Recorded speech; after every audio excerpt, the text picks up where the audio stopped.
What happens when arrogance meets hidden power? When cruelty thinks it can humiliate innocence? This is not just a story. It's a shocking life lesson you will never forget. Stay till the end because the last reveal will leave you breathless. And don't forget, subscribe to this channel right now because the stories we bring are not just entertainment. They're experiences that could change the way you see life forever. It was the first day of the semester when the new teacher walked into Rosewood High, a woman in her late 20s with calm eyes and a voice that carried both warmth and authority. And though she wore nothing extravagant, just a simple white blouse and a dark skirt, she carried herself like someone who had weathered storms that no one else could even imagine. And behind her gentle smile was a silence that hinted at hidden scars.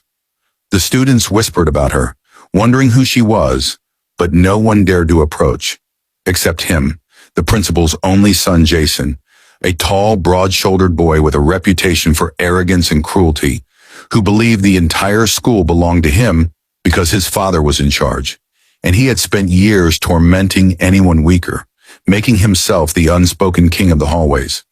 That day, when the new teacher walked past the lockers, Jason smirked and decided that he would test her strength, that he would prove to everyone that no one could stand in his way, not even a teacher. He stepped into her path, his friends circling behind him with their smartphones ready, waiting for the show, and without hesitation he grabbed the collar of her blouse and with a mocking laugh, he ripped it down the front, exposing not just the fabric but something none of them expected, for ink stretched across her chest, a tattoo of a dragon's eye with intricate details that seemed to burn with its own fire, and the hallway filled with gasps, laughter, and the cruel jeering of Jason's friends as they chanted for him to humiliate her further. But the teacher did not cry.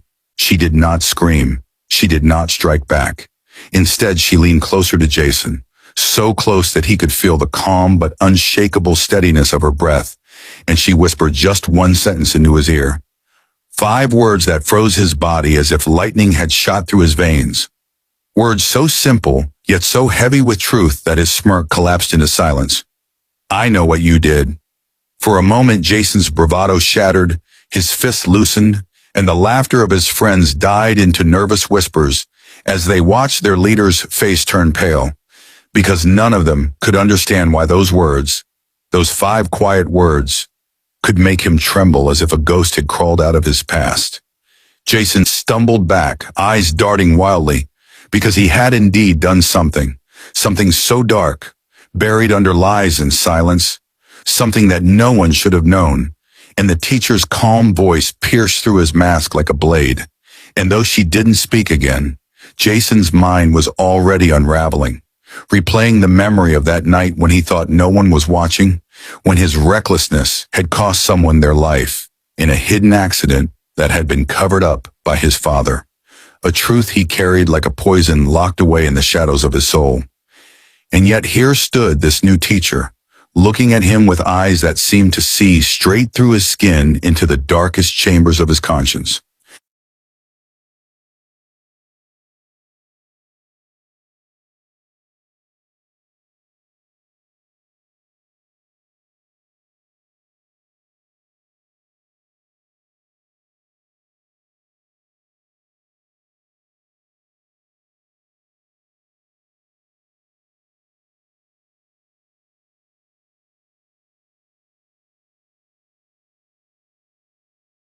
The hallway fell into an eerie silence as Jason dropped his hand, trying to laugh it off, muttering to his friends that it was a joke.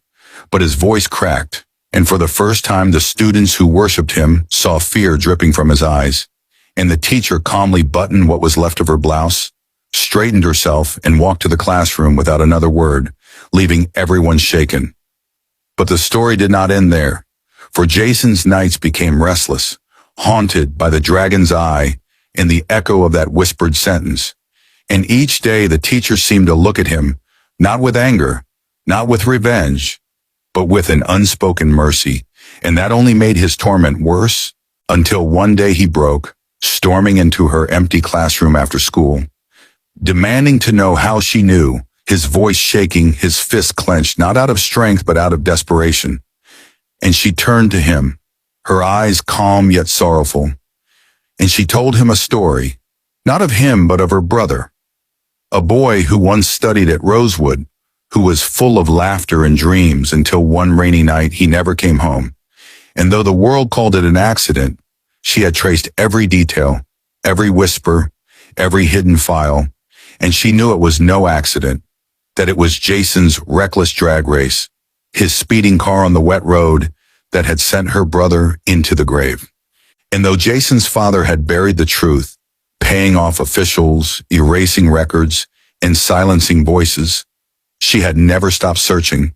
And when she finally earned her degree and a place in the world of education, she chose this school, not for revenge, but because she believed that sometimes justice was not in destruction, but in awakening the soul of the guilty.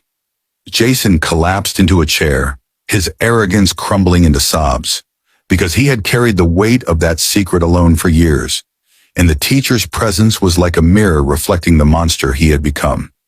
But instead of destroying him, she offered him something he had never expected: redemption. She told him that if he wanted the nightmares to end, he had to change, not for her, not even for himself, but for the memory of the boy whose life he had taken, and for the countless lives he still had a chance to save if he stopped walking the path of cruelty. And for the first time in his life, Jason listened, truly listened, and something inside him broke open. Not in weakness, but in surrender. The weeks turned into months, and the school watched in disbelief as the boy who had once ruled the hallways with fists and fear began to transform, standing up against bullying instead of leading it, helping those he once mocked. And though the students never fully understood the moment that changed him, they whispered about the day he ripped the teacher's shirt, and she whispered a sentence that froze his soul.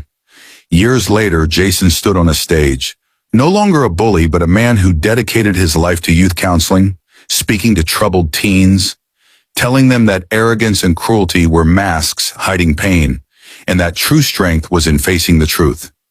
And though he never told the full story, every time he spoke, he carried the memory of a teacher with a dragon's eye tattoo, a woman who chose mercy over revenge, whose whispered words had pulled him back from the edge of ruin.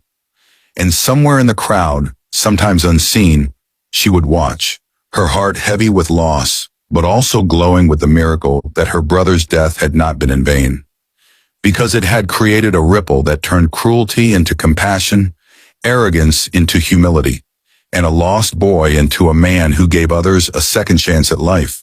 And though the scars of that day in the hallway could never be erased, they became the scars that healed not just one heart, but many, proving that sometimes the most powerful sentence is not shouted in anger, but whispered in truth, and that the greatest revenge is not in destroying an enemy, but in saving his soul.